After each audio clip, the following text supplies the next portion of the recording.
Happy Wednesday, everyone.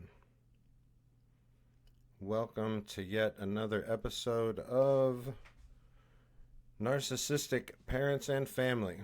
The hunt for the truth, the hunt for clarity.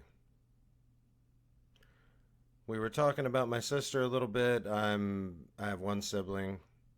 She is 7 years older than me. We talked about a little bit about her yesterday. We get along very well. So I think today we're going to be working into my mother a little bit. The fact of the matter is that my sister and I have a relationship with each other that we should be able to have with our parents, one of caring and consideration. A relationship where one does not put themselves ahead of the other constantly and knows how to read social cues. We act on those cues when appropriate. We must have learned that completely on our own because that behavior rarely existed in our childhood home. We may have learned social behavior out of sheer desperation for some normalcy. Consequently, the relationship between my sister and myself has provided some consolation for the both of us for these many deficits. Being sneaky on the internet has been a problem with my mother. My father never could figure out computers. She's good at it for her age. She has many fake Facebook accounts for creeping on people. It was a perfect vehicle for her further abuse, but I believe she has gotten too old to care. I do put all kinds of very personal things about our family in my chronicles. I labor to make sure I'm not using these things as a way to manipulate or hurt people, but I also speak the truth. Humans hate that worse than anything. The uncovering of their facade, especially my childhood family. The continuance of their narcissism is dependent on their own narrative, and it takes work for them to narrate the story. I'm sure my mother knows about the existence of my ranting behavior, but I haven't heard anything regarding it. One thing that I'm sure of is that my actions of exposing secrets of the family makes her livid. She will be thinking hard about paying me back for all this. She'll squirm because her power is finally gone, and feel no guilt for the fact that her son sacrificed everything to enable his mother and father's unhealthy narcissism. Maybe she can look at it as exposure therapy. The attempts at dysfunction are many with my mother. One can see that her angles are well thought out and she doesn't try to hide them. My mother is not going to hurt anyone with this behavior. The various facades she tries to create won't come to fruition. Our friends are not going to come over to her side and tell her how terrible her children are, though that's what she would like us to believe. It's all very calculated by her. Our immediate families will not do it either. Proven loyalty is a strong emotion. If any of these people did side with my mother, it just wouldn't matter. They have their own lives and problems. It uses up a great deal of my mother's time and energy. When you honor and respect your children, they can possibly be the ones who will really understand you in your life. One has to work a little to deserve that kind of treatment. I assume since we're dealing with functioning human beings with minds that these facts are known, so the only answer would be that our parents are intentionally trying to hurt their two children. It's working and it only makes us despise our family more. The truth is nobody really cares about these particular issues but our small circle of people. They care about their own small circle. My advice would be just leave it alone, and so it finally will end, because the only person you're hurting in the end is yourself. I'm not ignorant enough to think that these things do not cause great turmoil and paranoia inside. My parents need to reach out to their kids and try to have a relationship with them.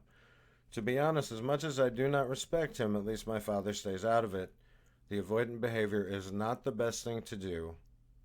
My father's toxicity has an entirely different flavor. My father, once again, is dead. For those of you who do not know, he's been dead for going on 4 years. So I find it's very interesting to get that contrast with my father being dead and my mother is still alive. And then maybe some of you are in like a similar situation, and you can see that contrast for what it's worth, because it is quite a bit different when you have a dead parent versus one that's alive. The thing that comes to mind when it comes to a dead parent is control from the grave. Always remember that. It's pretty self-explanatory. Just, do a little research on it and you'll understand, where that one's coming from. So my mother was always very, very jealous of the relationship that I would ever have with my sister. When we were children, my mother did not foster that in any way. it seemed very non-threatening then. When I was really young, my sister's 7 years older than me. I remember me and her and mom doing a lot of things together up to a certain point. Right about when my sister um, did got around probably like 13, like started to get interested in boys and stuff like that. Then she kind of just took off from me because it was almost like two different families at that point, you know. Um, we epitomize, if that's a word, I'm pretty sure that's a word, um, me and my sister, the ability to have a relationship to my mother. Hey, look, I think I've mentioned before, me and my sister get along very well when my mother's not around. Hey, look, mom, see what happens here? I was looking for common denominators at a certain point, you know? And it was like, me and my sister feel a certain way about it. So are we the ones with the problem? Because I really watched that for me. You know, I wanted to make sure that I wasn't the one screwing up.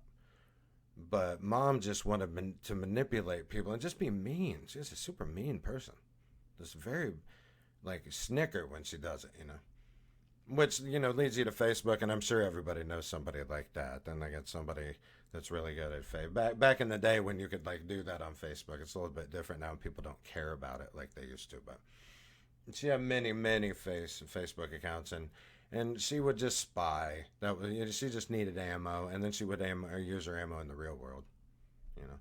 Which also, you know, pretty much leads into putting very personal things in my correspondence and chronicles is what I'm calling them here. That seems like a little bit big of a word, but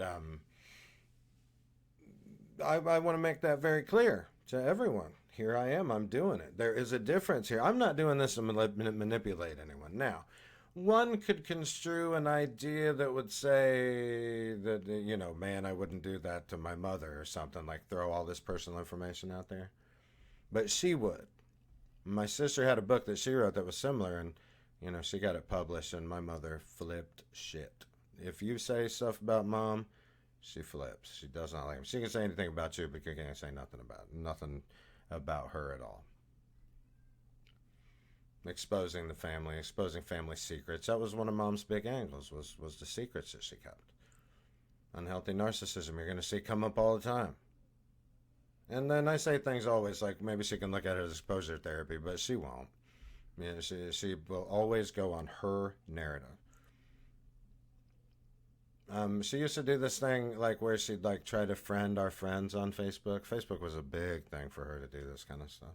And then it didn't matter, and we didn't realize that because we were just like trying to catch up with our mom. We didn't realize she was doing this, you know, and she would just make it seem like, and our friends didn't care. We didn't realize that when we were young, you know, and they'd never like friend her, you know. She just created this kind of big drama reality like Facebook Jerry Springer episode. So, you know, getting into honoring and respecting your children too, you can do this. I've done it. You know, I really try to honor and respect my kid, and I think that it shows. It shows and it doesn't show. You know, life is life still. But I think people can pretty much get along if they quit being such, you know, just so self-centered, you know. Um,